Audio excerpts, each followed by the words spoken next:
Welcome to another episode of the Mixed Signals podcast from us here at Semaphore. I'm Max Tawney, I'm the media editor at Semaphore, and with me as always is our editor-in-chief, Ben Smith. Ben, how's it going? Do you like our new theme music? What do you think about it? I mean, I think it's great. I think it captures the sophisticated and yet engaged sensibility of this show that we told the AI to write for us. I have to stop you right there because I don't want the audience to even think for a second that this was done by AI. A human made those sounds that you were just hearing, and the audience also probably picked up the fact that I am much more invested in the theme music of the show than you were. That's why you're the executive producer, Max. That is true. That is why I am. I'm making all the big calls on the show. But this week we are so excited. I didn't make this call. You actually did, Ben. You booked our guest, who we're both extremely stoked to have on, Adam Mosseri. He's the head of Instagram, and we're getting him on a really interesting week in which they have just rolled out this interesting new feature in which you can basically watch Instagram Reels on your television now. Ben, this plays a little bit into something that we have been talking about a lot on the show, it seems like this year and recently. Yeah, I've been trying to get Adam on for a long time because he has been right at the middle of the Facebook, Meta, Instagram, revolution in media. He ran newsfeed for Facebook when I met him. He's very close to Mark Zuckerberg, but he also comes out of design, and he may take this as an insult, but I always thought he was better at talking to East Coast media types than many of his Silicon Valley peers, and seemed to understand where the media industry, where the news industry are coming from. And now he has walked directly into our kill zone of, is everything becoming television? Because it seems like maybe now Instagram is becoming television with this app, as you said, which they're testing it out on Amazon Fire TV. Sorry to everyone, to all the Roku users, the Google Home users, but I assume but getting it ready for a broader rollout. And it's a product that has, among other things, this very strange and archaic feature known as channels. So strange, a lot is afoot at Instagram. Yeah, I mean, we're obviously really interested to ask him about those new features, but also just broadly what Instagram is in 2025. I feel like I've been on my own kind of personal Instagram journey. It used to be just like this thing that I had kind of on private for me and my friends, and I would post kind of pictures of my personal life that I didn't necessarily want everybody to see, or just wanted only my friends to see, and kind of would post jokes or whatever. And now it's like my own personal branding platform, and I think that they've kind of torqued it to be that way. So we really want to ask him where Instagram is now compared to where it was 5 years ago, and also where it's going, because I think Adam has talked a lot about this. It's going to change a lot with AI and with the ways in which short-form video has just exploded. So it should be a really interesting conversation. Yeah, at some level, the question really is just what is social media, and really, is social media still a thing? So we can ask him those questions. Yes, absolutely. We're going to take a short break, and we'll be right back with Adam Mosseri right after this. Okay, Adam, we are so excited to have you here with us. I wanted to start out with kind of a basic question, but one that Ben and I were both interested in, which is, what is Instagram in 2025? I feel like it's changed a lot over the past few years, and it's probably going to change a lot more over the next few. How would you describe what Instagram is in 2025? So the mission has been for a long time to inspire creativity that connects people, but how people connect with their friends, how people create, how people entertain themselves has changed a lot. So the how changes constantly. And I know that can be a lot sometimes for people who are used to things one way. I think the most important things to understand about Instagram in 2025 is that the primary way that people actually share with friends is through messages. It's not through stories or feed. And the primary way that people entertain themselves and consume public content is video. So it's a lot of DMs and it's a lot of Reels right now. And then the next biggest surface is probably stories, particularly for younger people. So broadcast sharing, which is a term we use for sharing with lots of people at once, is still a thing. But that's, for most people, primarily a stories pattern, not a feed pattern. I mean, is this would you call this thing a social network?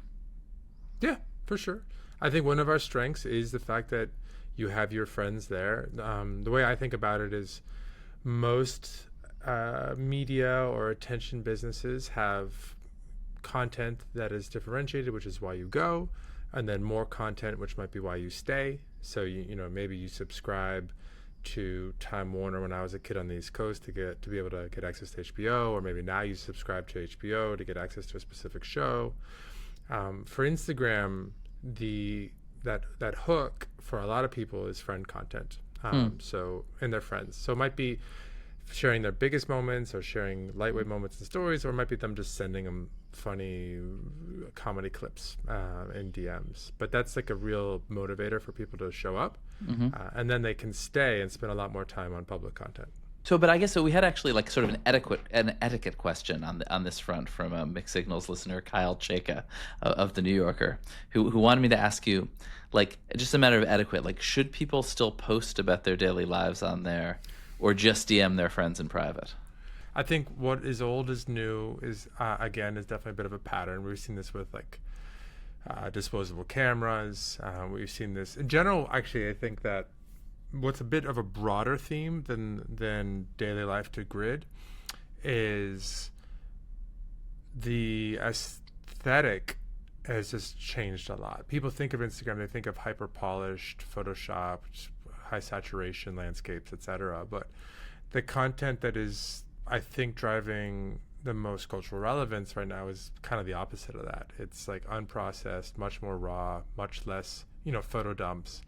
I think people in a world where they're inundated with hyper produced content are gravitating more and more towards content that at least feels more authentic. You're on today, Adam, and I've been chasing you to come on this show for a while, but you finally had some news to make, which is Instagram rolling out an app on the Amazon Fire, which is to say, it's. I mean, I noticed it has not only can I put Reels on a big screen, but it will have channels like news, entertainment, and a huge theme of this show is that everything is becoming television.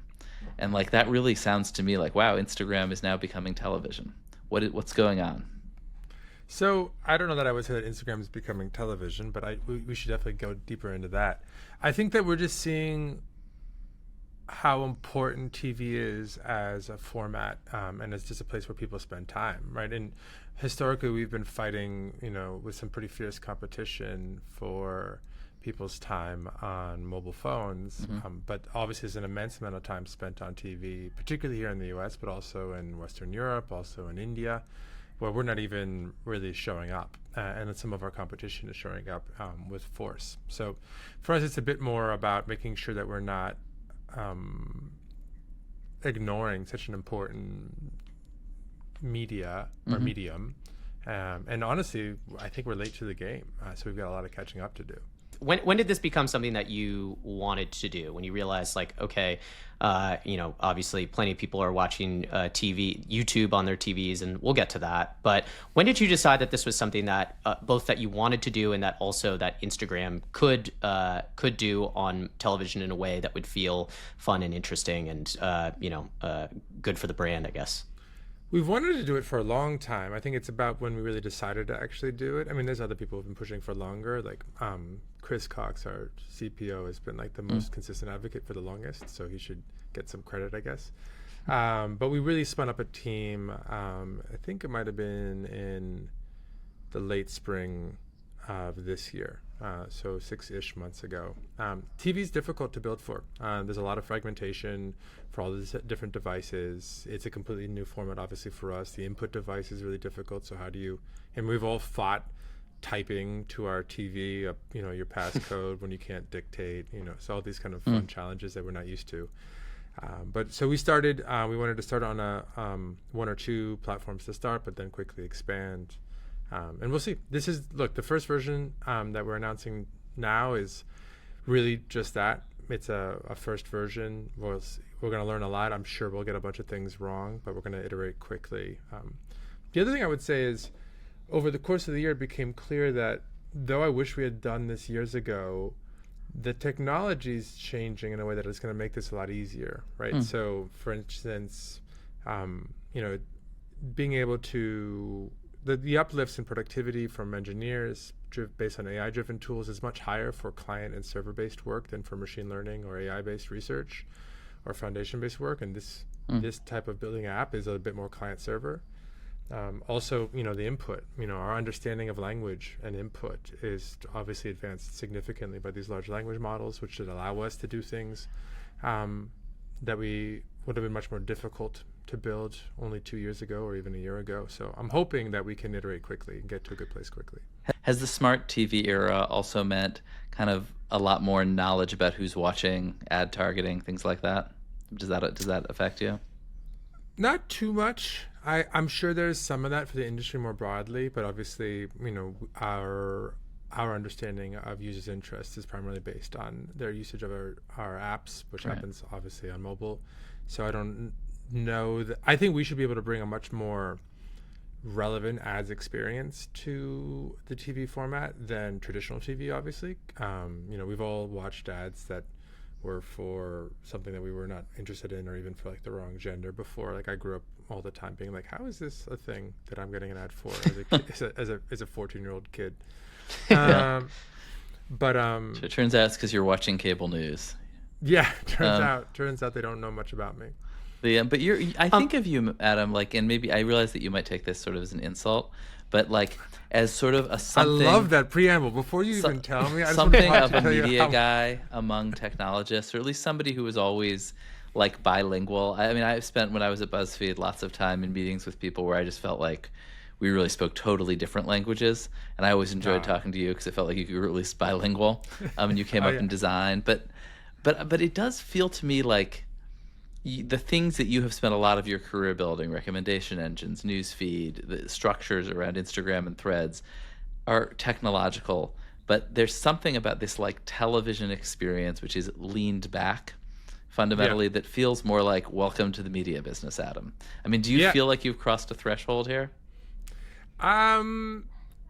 If there was a threshold, I feel like I've been stepping over it slowly for a long time. I don't know if there's like a Rubicon, so to speak, but I do feel like this is going to be humbling. I think that we're going to learn a lot that we don't know, and I think that's going to be healthy.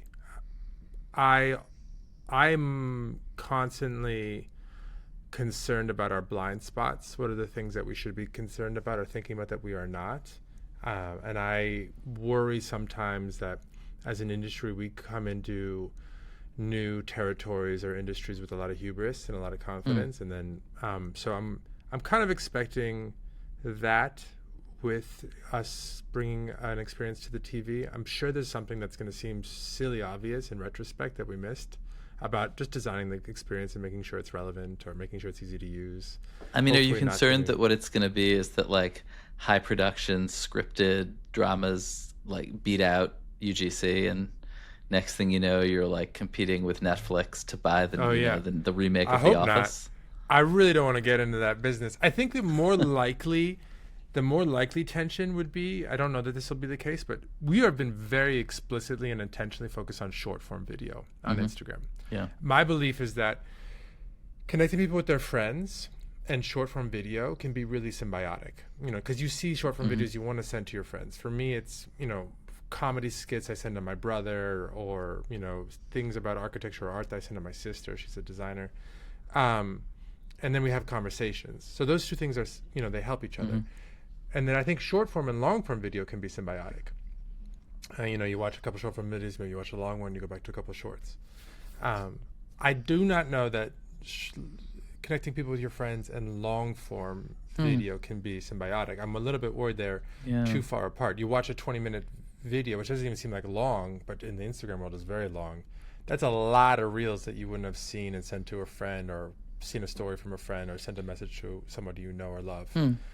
So I think that if one way this might fail, we'd like to do these pre-mortems, like how might this not work before we even find out, is that it might turn out that maybe, like you said, we'll need premium content to work. I don't know. I think YouTube is not big into premium. And YouTube on TVs is much bigger than YouTube TV for TVs, as far as we can tell. But it might be that we need long-form video. And then if we need long form video, what does that mean for us? Because that's literally been a market we've explicitly decided not to enter historically. Wait, so before we actually get into YouTube, because I can feel Ben chomping at the bit to get into it, because we've done so much YouTube this year. Yeah, he's ready for it. I want to ask, like, just a very basic question here. How do you envision people using this? Like, okay, so I've hooked up Instagram now to my television. I have we've got Amazon Fire. This is awesome. Now what happens? We're watching like some reels in a row. Why wouldn't we just do it on our phone? What is the habit supposed to look like, I guess? I don't think we know yet, but I have two different ideas in mind. One is much more like how you use Instagram, but more passive. So, we all have been in a place where we want to sort of hack our mood or watch some funny videos or whatever it might be, and we sit back and relax, and it might just be nicer on a bigger screen, when you're home alone. The one that I also think will be less frequent, but maybe more delightful and exciting and valuable would be something that was more social. I mean, I don't know if you do this, but I definitely have been in a bunch of situations where, like, I really want to watch a bunch of things with a friend. So with my brother, it's usually comedy because we both just love stand-up, and I think laughing is just underrated. With other people in my life, it's other topics where we sort of wanted to go deep in rabbit hole together on something. I think this isn't in the first version, but I think it could be pretty exciting to do that, either in a directed way where you say, here, this is the kind of content I want, and as content search gets better, we could deliver on that. And then eventually in a more personalized way where we're like, hey, you two are in the room. Do you want a feed that's just based on both of your interests? I don't know if you've ever used Blend, but it's a pretty funny way to get a little insight into your friends' interests. Do you see a world in which people are creating content for Instagram on TV? This was something that came up when we were talking to Neil Mohan earlier this year, where he was talking about how, a lot of their users on YouTube were creating content specifically that was meant to be watched on, your television screen in your living room. Is that kind of the goal? Do you want to get to that place?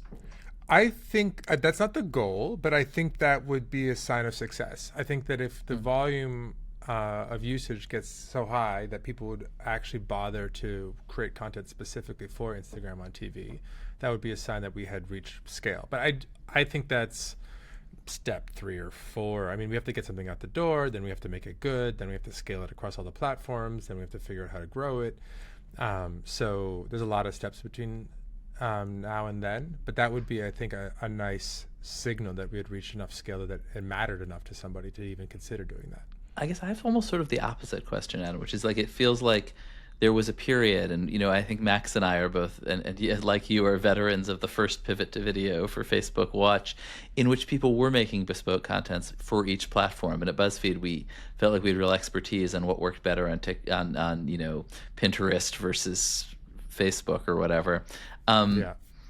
Now I think a lot of creators are treating these as identical channels, and the same vertical video goes on. I mean, this is certainly true for us, and we were pleased to see when you liked one. You subscribed to Semaphore on Instagram for a video. I do think we posted the identical video to TikTok and to Shorts.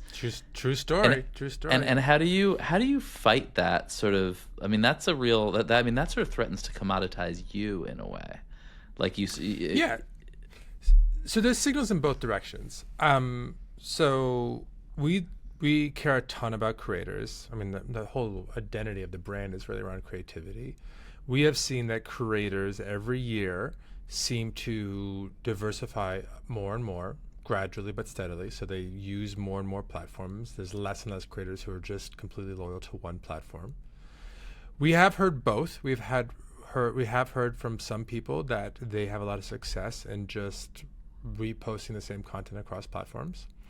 We've also found other creators who really believe deeply in the fact that they've got different audiences on different platforms, and they find a lot of success in catering their content to those audiences. Sometimes it's just slicing the same content up, but often it's just completely different content. I think it probably varies by vertical, and I don't have a great sense of which verticals that's true for and false for and why, but I definitely hear both a lot. But it is very true that creators are becoming savvy to the fact that it's valuable for them to not have all of their eggs in one basket, to not be beholden to one algorithm or one company or one risk of being deplatformed, and are trying to make sure that they have just a diverse business, which I think just makes sense. In terms of the risk to us, yeah, there's risk there. I think one of our, there's things that both TikTok and YouTube are better than us at in the context of video creation and distribution. I think TikTok is the best in the industry at breaking new talent from small names. I think YouTube is the best in the industry at paying out creators at scale in a sustainable way. I think one of our unique strengths, though, is we are often not only a video creator's distribution platform, but also a consumption one. I think a lot of creators use us as a home base to consume content, not just that's public, but also from their friends, to message people, to network. I can't tell you how many creators I've met from how many different industries that have made really important professional connections because they follow people whose taste that they love and then end up collaborating on something, from musicians to journalists to, film to authors. So for creators with either TikTok and YouTube or with Amazon and Netflix or with CBS and ABC, like, do you feel like you're in a competition, whether monetary or otherwise, for their attention and time? Yeah, I can't think of any bidding wars where there's literally something that we are bidding on, but we are certainly in a lot of competition with particularly YouTube and TikTok for creators' time and attention. And I think of creators as particularly important because I feel like across a lot of industries, power is shifting from institutions to individuals. And so they seem to be getting more and more important over time. They punch above their weight in terms of engagement as well. But just think about how relevant athletes are relative to the teams they play for compared to 10, 20, or 30 years ago. How relevant journalists are relative to the mastheads that they work under compared to 10, 20, or 30 years ago. Now, obviously, AI is a big topic, and there's a lot of concern around being disintermediated or competing with AI. But I think people fundamentally really want to hear from other people. And so we still feel like creators are one of the most important audiences for us across industries. Well, we have a lot that we want to get to with Adam Mosseri, but we have to take a short break. We'll be back right after this.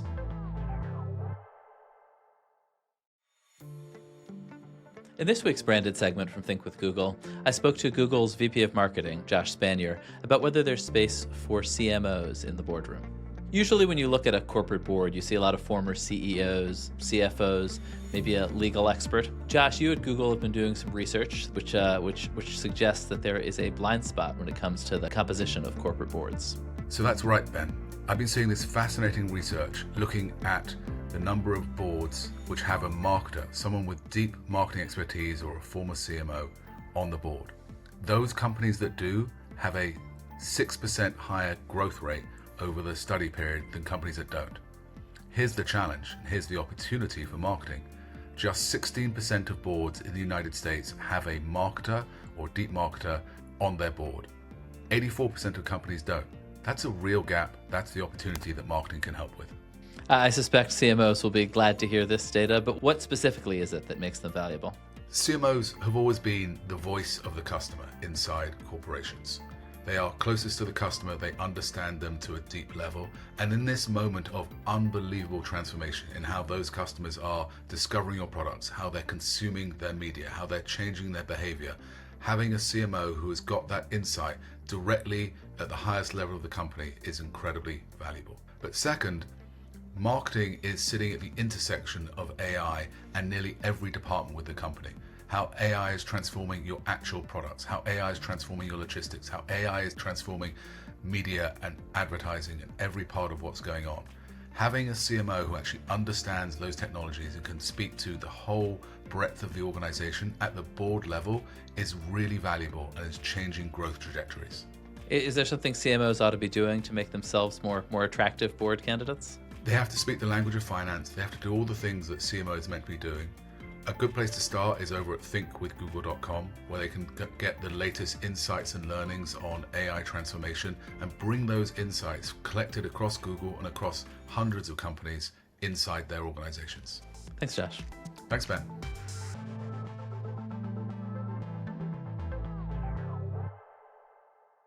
you were on Peter Kafka's podcast a few months ago, and you were talking. You said something which was interesting to me. You said that TikTok was more aggressive on data in general, and just now you mentioned that TikTok is good at kind of breaking new stars or new people. What did you mean by more aggressive on data, and why do you think TikTok has been better at kind of breaking new people? What is it specifically, do you think? So those are related, but two different things happening. On data, I'll give you some examples of things that they do that I don't think anybody else in the industry does. If you message a TikTok video to a friend, that creates a unique link so that they can track it. And you can message in any other app. You don't have to use TikTok. So you can literally send a message in WhatsApp, which is encrypted, or Signal, which is encrypted. And then when the receiver receives it, and then taps on it, that opens up Instagram on the receiver side. So if I messaged Ben an encrypted message with a TikTok link in WhatsApp, and he opened it, and it opened up his TikTok, TikTok knows that I sent it to him. And it recreates a message thread in TikTok as if I had messaged Ben directly on TikTok. Wow.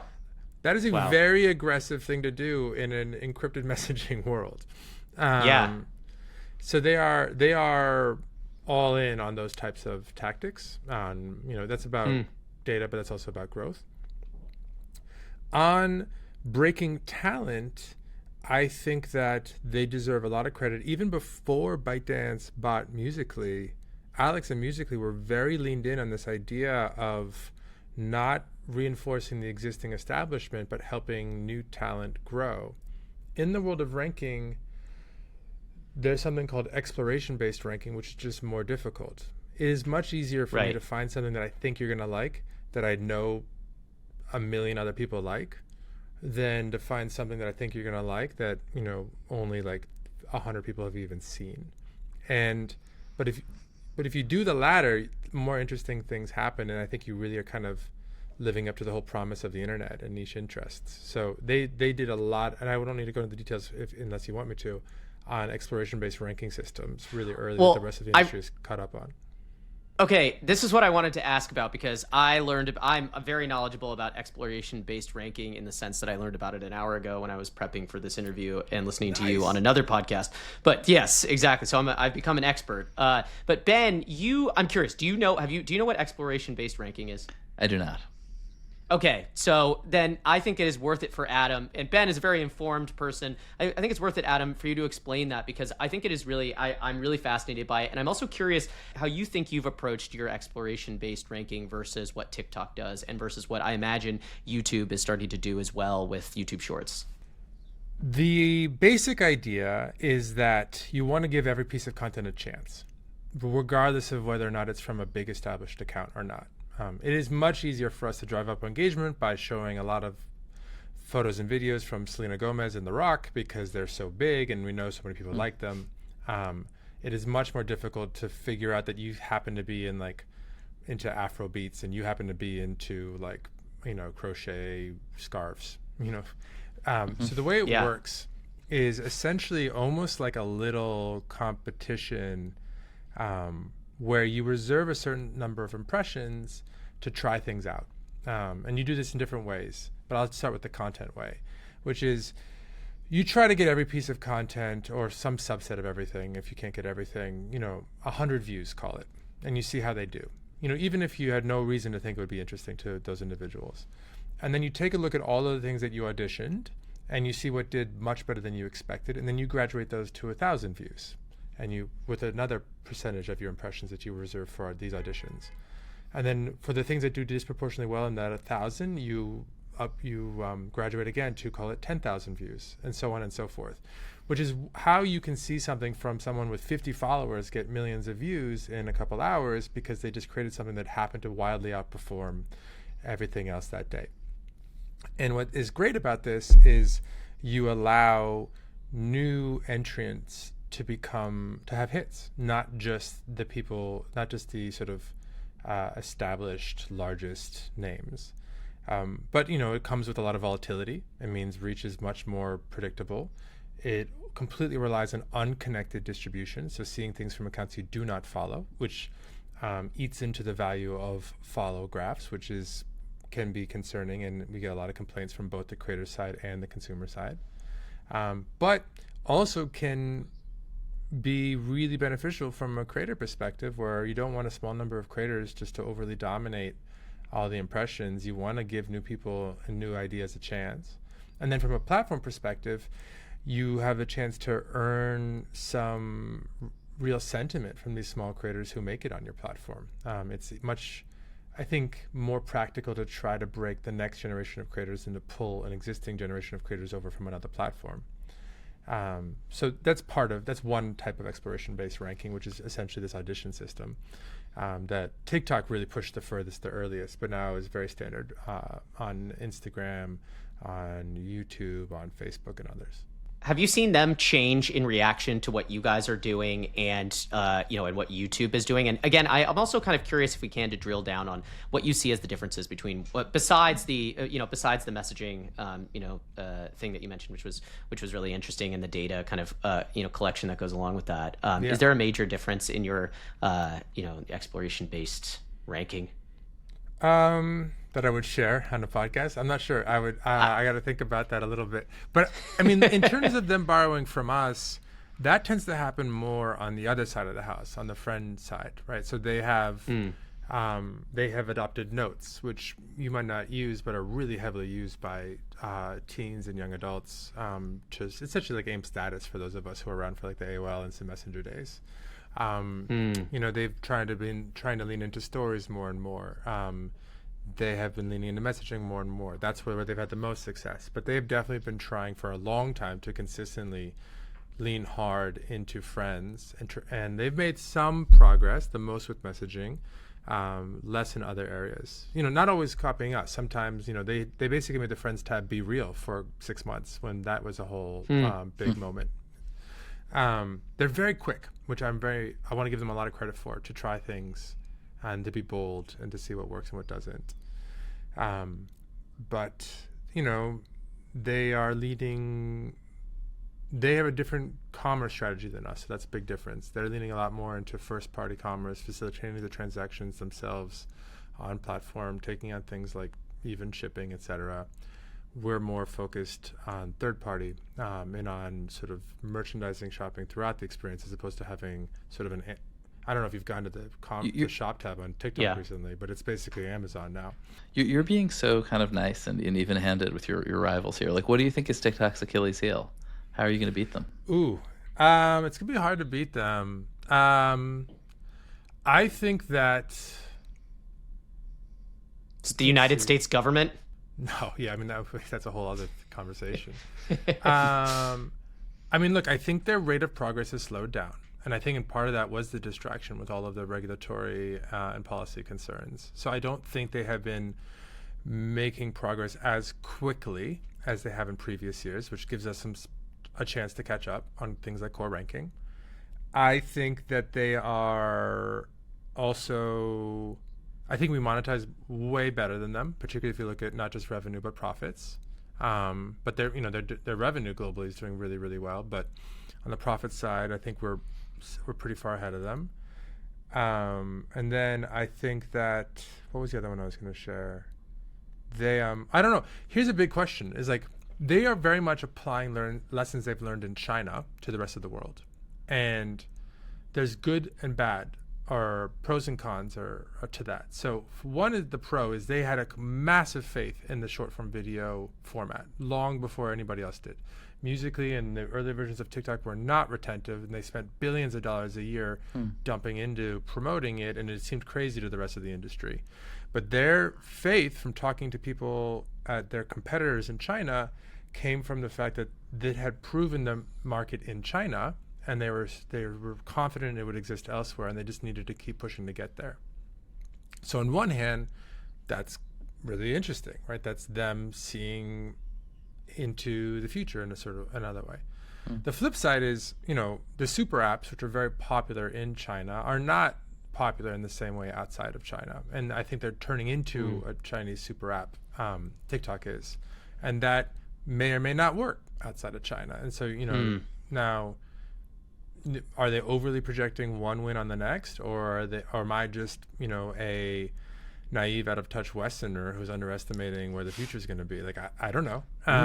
But that'll be interesting to see how that plays out. But I feel like Instagram's too complicated, and I love TikTok. It's a great app, but it is really complicated at this point, and increasingly kind of crazy. The sort of to get back to this question about everything becoming TV, like that thesis, which Derek Thompson had a really interesting essay about it that we talked to him about recently, is partly about kind of like literally staring at the big screen, but it is also about a shift into kind of like a visual and oral culture that I think TikTok led the way to, of that kind of more passive consumption away from what at least I think of as a social network, but that you guys and others have chased, in which like you're just consuming, that is shifting away from a place where like fundamentally society has kind of a shared truth and grounding in facts, and toward just this like slurry of vertical video that, and I think in Derek's sort of concerning view turns us back into like pre-literate cavemen.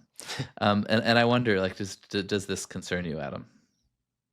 I mean, it's hard to say no when it's framed that way. I mean, it's like, I like to think that, and we've tried on Instagram to make video more lean in than a lot of the competition, right? So we try to bring your friends there, right? So like you can see who else has liked something. You can sends are a huge part of Reel's success, in a way that they weren't part of Facebook's dive into video in 2014 and 15. So it's actually grown the amount of people actually see each other and talk to each other, even though it's generally a laid back experience. We've got the dedicated friends feed in the Reels tab. We've got Blend. We've been trying to create experiences that are a bit more social, a little bit more participatory, and a little bit less lean back than like just scrolling for an hour or watching a Netflix show for an hour. Yeah. But, we'll see. Maybe that's a smaller market. I thought you were going to tell me that Threads was going to save us when it comes to kind of information and truth and things like that. I try really hard. You've known me for long enough to know that I try really hard never to overpromise and underdeliver. So that's not the kind of thing that would come out of my mouth. Threads is fun because Threads is about ideas and perspectives in a way that, Instagram is about creativity and videos and photos. So Threads does seem to have detached from the hyper polarized text-based platforms. X, which is hyper polarized in a lot of AI now, BlueSky, which is very, very polarized also. How do you think about that landscape?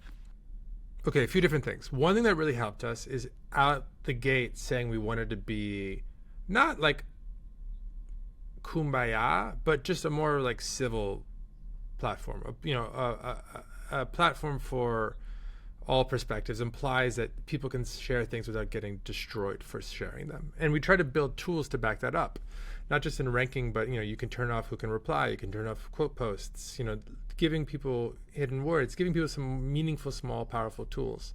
Because we always knew Threads was going to be like Twitter in the sense that a small number of people were going to dominate the consumption, right? Like feed-based apps are always this way, which, a very small number of people will post to a feed in a given day in the steady state. And so it's going to be for most of us to enjoy a select few debating or sharing their perspectives in a somewhat performative manner. And so we thought building tools for that select few would matter a lot, because you don't need that many people to use them for it to be valuable. You just need the people who actually post a lot to do it. So going out the gate, trying to say we wanted to be civil, I think helped set the tone. I think X has done a couple things that have helped. Obviously, they've leaned a lot into things that have been much more divisive, but also they've gone a lot after video over the last year or two. I think they're a little enamored with time spent. And I think they underestimate the costs of video. So that provides more space for us. And then BlueSky is interesting because they're the most zealot on the sort of open architecture side, but it's not that it's all academic, it's not, but they are heavily invested on their sort of academic side, on the theoretical. And then they, maybe just based on our positioning and X's positioning, have ended up with a relatively small but very frustrated user base. So it's, unless you have one particular worldview, it's a pretty tough place to be. But it seems like Threads though, like, is doing fine, but at the cost of a certain kind of relevance. Like there aren't like the things that are being discussed on cable news are rarely posts to Threads. They're often posts to X. They're often posts to Blue Sky. Do you miss that? I mean, you annoyed journalists early on by saying you didn't really want us over there. Yeah, I know. I really made so many friends. Well, we gave up on that in a spectacularly public fashion earlier this year. There's a ton of news on Threads at this point. The floodgates are open. I think we don't yet have the cultural relevance we aspire to, but I don't think it's because of news necessarily. I think some of it's just old habits die hard. So if you look at different verticals, you can see there's certain areas where we are either leading, there's certain areas where we're behind, and there's certain areas, industries where we're basically nowhere compared to some of the competition. And so the question is, how do we close that gap? But, like for instance, like NBA Twitter, a really long-standing, deep community. We're actually making really good headway. NBA Threads had its own set of founders at the beginning who weren't big names, and they have a ton of investment in that community. But now that you're seeing the players start to come over too, there's this interesting interaction between the players and the Threads specific community that's growing. But still, we have certainly not toppled NBA Twitter. That is a deep, long-standing community. So it really varies community by community. But we think about this a lot. How do you measure cultural relevance? How do you define cultural relevance? How do you and do you want it? It's not, because I almost think sometimes these days cultural relevance is more trouble than it's worth. Like it means, I mean, when it comes to politics, it really means kind of like political food fights. You want it? We want it, but just to be super clear, there's a lot of cultural relevance that isn't the primary polarized political food fight. Where's the conversation about the playoffs for the NBA happening? Where's the conversation about the outfits on the red carpet at the Met Gala happening? Where's the conversation about the up and coming musicians, like Cameron Winters happening? That kind of cultural relevance I don't think comes with the same cost as whatever the top headline, as combative as possible cultural war of the day is, which I think is just going to happen to us. And so we have to manage it responsibly, but not pretend like it's not going to happen to us. How do you think about the AI? There's a lot of the most divisive stuff on X in particular seems to be AI generated. How are you thinking about AI generated content and slop on your platforms? Wait, Ben, can I ask a more pointed version of that question too? Because I want to add something. Say no. Ask a less pointed version of my question. Yes. Well, no, but I want to take it. No, but Ben is being too leaned back here. All right. Like, is AI content good for Instagram or not? Because like previously, this was a place where you would interact with your friends, and it feels like it would change Instagram pretty radically for it to be filled with kind of a lot of AI, that kind of AI slop that Ben's talking about. So in typical diplomatic fashion, I'll say that there are good and bad consequences of it. But the thing that I'll sort of maybe to push back a little bit harder and be a bit, I don't want to be vanilla in the answer here, is I just don't really think the primary type of AI content on the platforms is what people usually mean when they say AI content. They talk about AI slop, they're talking about fully synthetic content, usually really bizarre, weird, where like physics gets strange or people's arms bend in weird ways. But the truth is, I think there's going to be more content that is hybrid, that is AI is used to augment or enhance in some way than is purely synthetic. I think we're kind of already there.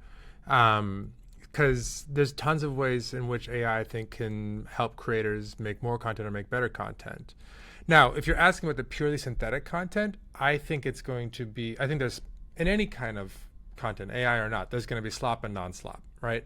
And I think there's an important question, which is, are we doing a good job connecting you to the valuable or content that you would find valuable or interesting? Whether it's about knowing that it's AI generated or not, or you're just interested in the topic or not, because it's a new type of content, and so naturally our systems aren't as versed in it, so we're not as good at ranking at it as we should be. So we're working hard on being able to identify AI generated content at scale, and then just assess like how good are we at ranking it.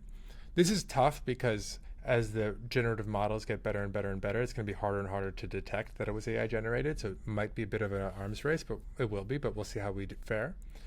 But I just think there's a ton in the middle. Like every time I post now, I have it translated into Hindi, Spanish, and Portuguese. So if you go to one of my posts on Instagram, you can just switch it and see me speak Hindi. And it sounds like me, and the lips look like I'm actually speaking Hindi. And it's by far our largest user base. And now, obviously, only about half the people in India speak Hindi, but that's a big number of people. Now they can actually understand me when a lot of them couldn't before. Like that's AI generated, but that's kind of exciting. Whereas like the slop that you have in your mind when you ask that question probably is something that you would wish you had never seen and you can't take out of your brain. I've seen some mesmerizing stuff recently, that we won't get into because we're almost done here. But Ben, sorry to cut you off on that last question. That was a better version. I just had to go with the one that we had agreed to ask in the notes. But because you have to go here, Adam, we did have a final question that we wanted to ask, which is, we wanted to kind of end where we started, which is Instagram has changed a lot over the last 5 or 10 years. If you used to ask people what Instagram was, it was if anybody had, people used to have to ask. It used to be square photos on a grid that you scroll through, right? Yeah. Now it's kind of something a little bit more complicated, which you kind of got at. Where do you think that Instagram will be in the next 5 or 10 years? What will it be? So in the next 5, I do think one of the big differences will be that a lot of the technology and some of these foundation models are going to allow you to much more proactively get your hands in there and shape it, right? So like we launched your algorithm last week, which only applies to Reels to start, but that allows you to see what we think you're interested in and to just tell us when we're wrong, add things, remove things. But I feel like all the surfaces across Instagram with some of these new technologies should evolve in a way that you can kind of touch metal, where you can kind of go in there and just tell it what you want or make it what you want. Whether that is shaping feed to give you what you're interested in, or going deep in search to understand something, or creating something and being able to really mold it into what you want more proactively. I think that's going to happen over the next 2 to 4 years. You'll start seeing it happen now, but I think it's going to feel fundamentally different in 2 to 4 years in a way that I hadn't foreseen only a couple years ago. I think it becomes more active. Just to pause there for a second, you think, because I feel like my experience with the internet has just gotten more and more and more passive through my whole life in a way until I'm just sort of scrolling TikTok or Reels. You feel like people are going to it's going to be a more active experience in the next few years? That's really interesting. Yeah, not all of it. I mean, some of it active in moments. So I assume the way it would work if you could just shape feed is you have active moments and then you sit back and enjoy. And then you have active moments and you sit back and enjoy as your interests change or your mood changes. Whereas I assume that content search, which is growing quite quickly on Instagram, will feel very active in general, where you're diving into something. You're like, I want to know about James Turrell. Okay, I want to see specifically the PS1 installation. Okay, I want to know, like, how did he end up getting this idea? And you should be getting content and context about this and just being able to dive deep. That'll be much more active. Whereas I think the primary experience will be more passive, but with these moments of much more hands-on shaping that will, for some people be daily, for some people be monthly, for some people be never, for some people be, I don't know, every 10 minutes. The 10 years out is much crazier because that's when I think the form factor, goes to a place that looks more like glasses, probably becomes more important than phones. And then for a visual platform in a medium where you probably want most of your interactions with your smart glasses to be audio only, is a much bigger, more open question that I think we need to think about. Well, we'll have to have you on again then to delve into more of the specifics. But Adam's going to have a lot of time on his hands in 10 years when it's all when the visual medium has gone away. I'm going to be.